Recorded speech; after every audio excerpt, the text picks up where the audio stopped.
अस्सलामुअलैकुम वरहमतुल्लाहि वबरकातुह। डेली मसाइल #3 यानी तीसरा एपिसोड है। इसमें पहला सवाल है शराफत अली का। ये पूछते हैं कि हज़रत हुजूर को नबी साहब कहना, हुजूर साहब कहना या मोहम्मद साहब कहना कैसा है। देखिए, साहब के माने साहब उस नाम के आगे लगाते हैं कि जिस नाम की हम इज़्ज़त और अदब और एहतराम करते हैं। चूँकि हुजूर सल्लल्लाहु ताला अलैहि वसल्लम पूरी दुनिया में और तमाम मखलूक में सबसे अफजल और आला हैं। हुजूर साहब तो हम आम तौर पर दूसरों के लिए लगाते हैं, ठीक है। इसलिए हुजूर सल्लल्लाहु ताला अलैहि वसल्लम कहना चाहिए या नबी पाक सल्लल्लाहु अलैहि वसल्लम कहना चाहिए। नबी साहब कहना या हुजूर साहब कहना या मोहम्मद साहब कहना ये जाहिलों का तरीक़ा है, अनपढ़ लोगों का तरीक़ा है, गैर मुस्लिमों का तरीक़ा है, ये मुसलमानों का तरीक़ा नहीं है। मुसलमान अपने नबी को नबी सल्लल्लाहु अलैहि वसल्लम कहते हैं या हुजूर सल्लल्लाहु अलैहि वसल्लम कहते हैं, या कभी अगर नाम लेने की ज़रूरत पड़ती है तो मोहम्मद सल्लल्लाहु ताला अलैहि वसल्लम कहते हैं। हुजूर साहब, नबी साहब और मोहम्मद साहब ये जाहिलों और गवारों का तरीक़ा है। ऐसे नाम लेने से बचना चाहिए और जो लोग नाम लेते हैं उनको बताएं कि ये तरीक़ा दुरुस्त नहीं है, ये इस्लामी तरीक़ा नहीं है, ये अदब के ख़िलाफ़ है। दूसरा सवाल है ज़ैनुल आबिदीन का। कहते हैं कि क्या कौवा खाना जायज़ है? क्या देवबंदी लोग कौवा खाते हैं? क्या वो मुर्गी नहीं खाते हैं? इसके बारे में वजाहत फरमाएं। देखिए कि उनके यहाँ मसला तो यही है कि वो लोग कौवा खाना जायज़ करार देते हैं, ठीक है।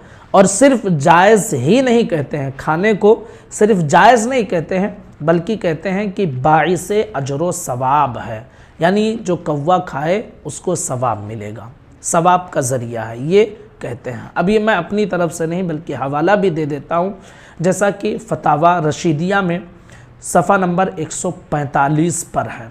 क्या लिखा हुआ है वहाँ पर? लिखा हुआ ये है कि जो है रशीद अहमद गंगोही साहब से एक सवाल किया गया था कि जिस जगह ज़ाग़े मारूफ़ा यानी जो आम तौर पर कौवा पाया जाता है, ज़ाग़े मारूफ़ा को अक्सर हराम जानते हैं और खाने वाले को बुरा कहते हों, ऐसी जगह उनके खाने वालों को कुछ सवाब होगा या ना सवाब होगा ना अज़ाब होगा, क्या है मसला? तो उस पर रशीद अहमद गंगोही साहब ने जवाब दिया था कि सवाब होगा। अब देवबंदी लोग ये कहते हैं कि जो है ये कौवा जो हमारे यहाँ हिंदुस्तान में पाया जाता है ये मुराद नहीं है बल्कि एक ख़ास किस्म का कौवा है, न जाने कौन सा कौवा है, औवा कौवा सब लगाए हुए रहते हैं, ठीक है। लेकिन सवाल पर आप गौर करें, उनसे पूछा क्या गया था, ज़ाग़े मारूफ़ा यानी आम तौर पर जो कौवा पाया जाता है उसी कौवे के बारे में कहा गया है।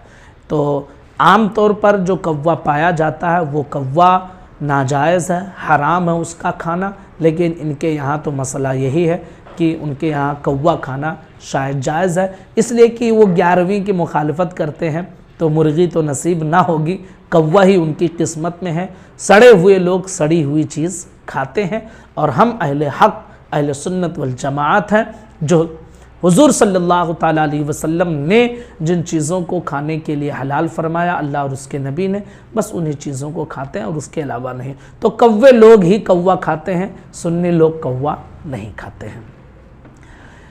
तीसरा सवाल है रहनुमा आईडी का नाम है, वहाँ पूछा गया है कि क्या उंगलियों को चटकाने से वज़ू मकरूह हो जाता है।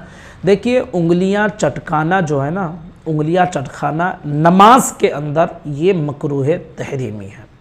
अगर नमाज के जो है इंतज़ार में बैठा हुआ है मस्जिद के अंदर और उंगलियां चटका रहा है तो इसे भी मकरूह करार दिया गया है, नापसंदीदा करार दिया गया है।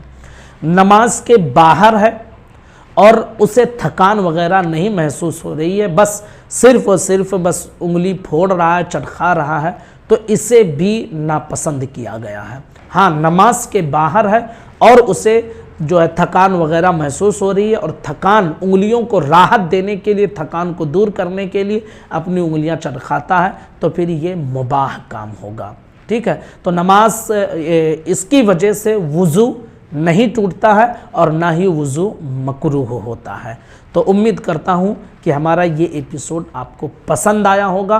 اب تمامی ساتھیوں سے میری گزارش ہے کہ ہمارے اس چینل کو زیادہ سے زیادہ لوگوں تک پہنچائیں، خود بھی سبسکرائب کریں، ویڈیو کو شیئر کرتے رہیں تاکہ مسئلے لوگ سیکھتے رہیں۔ السلام علیکم ورحمۃ اللہ وبرکاتہ۔